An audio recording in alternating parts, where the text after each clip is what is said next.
বিষয়টার দিকে আপনার দৃষ্টি আকর্ষণ করতে চাই, সেটা হচ্ছে যে এনসিপি বা এই যে জাতীয় নাগরিক পার্টি কিভাবে বিএনপির শত্রুতে পরিণত হলো, মানে বিএনপি কে কিভাবে শত্রু গণ্য করতে থাকলো। যেমন আপনাদের একটা জনপ্রিয় বয়ান আমরা এরকম শুনি যে আপনারা 15 বছর কোথায় থাকেন, 15 বছর আপনারা পারেন নাই, কিন্তু 15 বছর যে বিএনপি পারে নাই সেইটার দায় কিন্তু আমাদের সবার।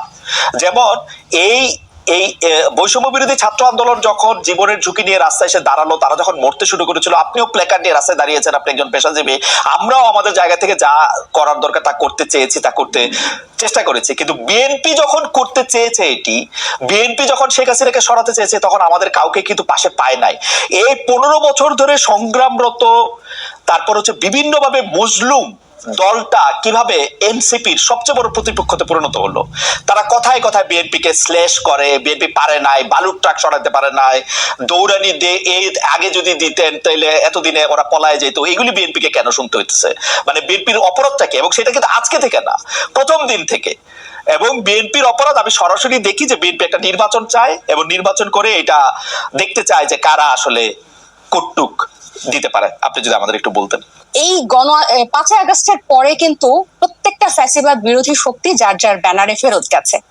এখন যখন গণ অভ্যুত্থানটা নিয়ে প্রশ্ন ওঠে, গণ অভ্যুত্থানের ভাগিদার নিয়ে প্রশ্ন ওঠে, সবাইকে কিন্তু সমান সেটার অংশীদার তারা দাবি করে, খুব ভালো কথা। কিন্তু যখন ব্যর্থতা বা কোনো ধরনের জবাবদিহিতার মধ্যে পড়তে হয়, তখন কিন্তু শুধু ছাত্র তরুণদেরকে পড়তে হয় বা এই গুটি কয়েক ছাত্রকে ধরে পড়তে হয় যে, এবং এই শত্রু বা তারা 15 বছরে কিছু পারে নাই, এই কথাটা কিন্তু শুধু ছাত্র তরুণদের পক্ষ থেকে যায় না, তা জনগণের পক্ষ থেকেও যায়।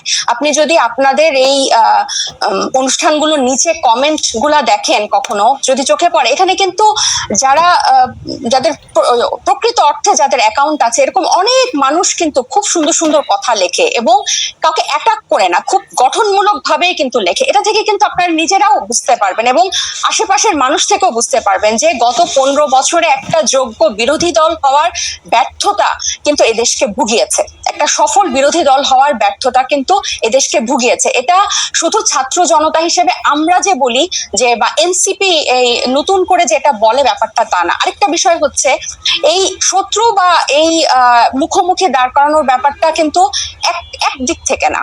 আপনি দেখবেন এই যে কিছুদিন আগে এক টক শোতে আমার এক সহ আলোচক বলছিলেন, আমি 90 সালের গণ অভ্যুত্থানের একটা কথা বলছিলাম, উনি বলছেন 90 সালে তোমার বয়স কত ছিল? বেয়াদব, অপরিপক্ক, আদব কায়দা জানে না, তোমাদের বয়সে মানে এক একজনের, আমাদের রাজনৈতিক জীবন বা রাজনৈতিক পথ চলা তোমাদের বয়সের বেশি। এই যে খাটো করে দেখায় যে